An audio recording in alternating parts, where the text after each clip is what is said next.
Write down, please, today's title. It is a community of rejects. We're going to learn a little bit about a man named Jephthah. Amen. And it begins in Judges chapter 11, verse number 1. He was a warrior.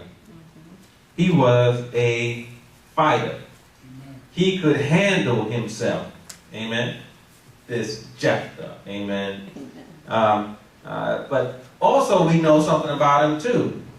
His mother was a prostitute. Don't look at me. It's in the Bible. Amen. Don't act like I'm saying something out of school. See, listen, the Bible is real. Yes, it is. In the Bible are tales of all kinds of depraved human activity. Jesus. Amen. God doesn't hide anything from his people because life is real and God is real, which is why if you come to God, you better get real. I know that's right. You try to come to God with some fake stuff, he's a real God. Amen. Amen. And God told us that in verse number 1 for a reason. Absolutely right. So isn't it interesting how God says he's a great man of war, but he got a problem. His mother is not about to be elected president of the PTA. Amen? Now we learn something else. There was tension in the household of Jephthah. Why? Because Gilead, his father, had a wife. Uh-oh, hold up, wait a minute, let's rewind the tape. This is a sign of some dysfunction in the family. Yes. I don't know when Jephthah was born, but Gilead was out there soliciting some stuff. Amen? Wow. And now he has a son from this ungodly union. And apparently, Jephthah's mom said, I'm not giving up my profits from street walking, but I will give up my son. Wow. Imagine what kind of scars that left on Jephthah.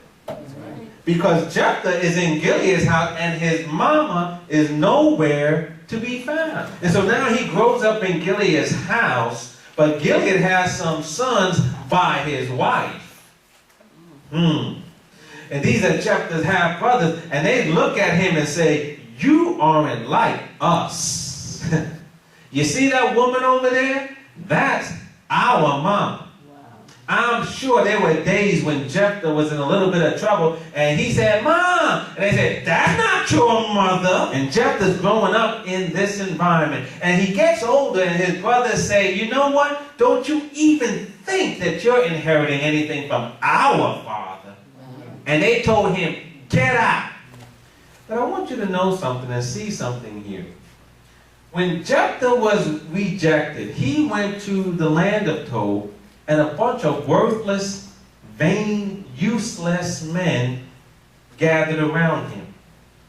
They were rejects too. And see, so these worthless men who themselves were rejected saw in Jephthah something that they recognized. He's been rejected too. And when they went to Jephthah, amen, Jephthah looked at them and he recognized their rejection. And there's something about people who have been rejected.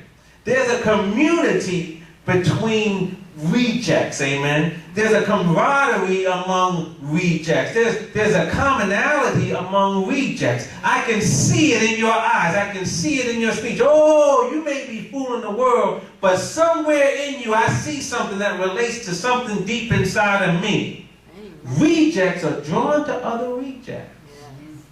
And isn't there something that this band of rejects that came to Jephthah and he received them rises up and becomes the very army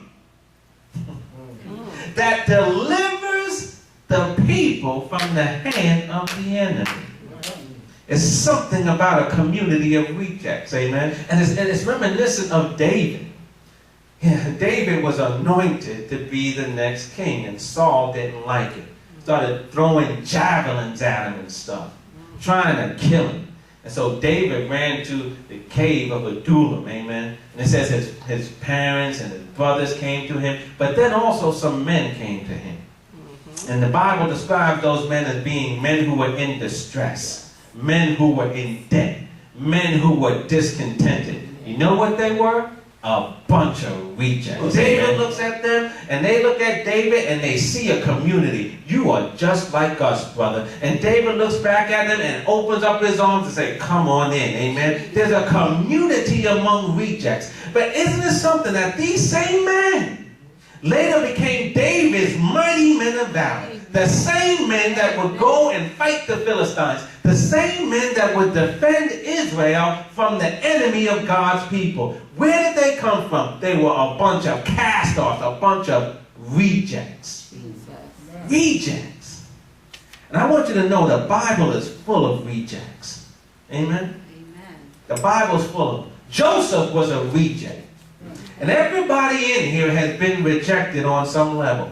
I don't care how young you are, how old you are, you've been rejected on some level. Even if you're just school age, you've been rejected when they didn't pick you on the team. They didn't want you. They were rejecting you, amen? Everybody's been rejected. You've been rejected by family. You've been rejected by friends. You've been rejected by co-workers, by neighbors, by the community. You've been rejected by a spouse or a lover. You've been rejected by society. And some of you have even been rejected by the church.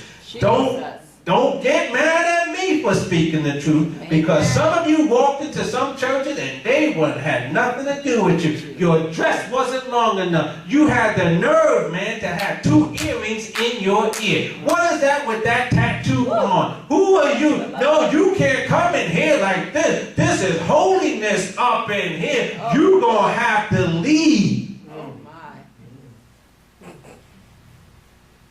Everybody in here has been rejected on some level. Amen. Wow. But here's the best news of all. Don't you know that the biggest reject in the history of mankind, the biggest reject that ever walked the face of the earth, was Jesus. He's the biggest reject. Amen. You can't call Jesus a reject. I'm just saying what the Bible said. Yep. Read Isaiah 53:3.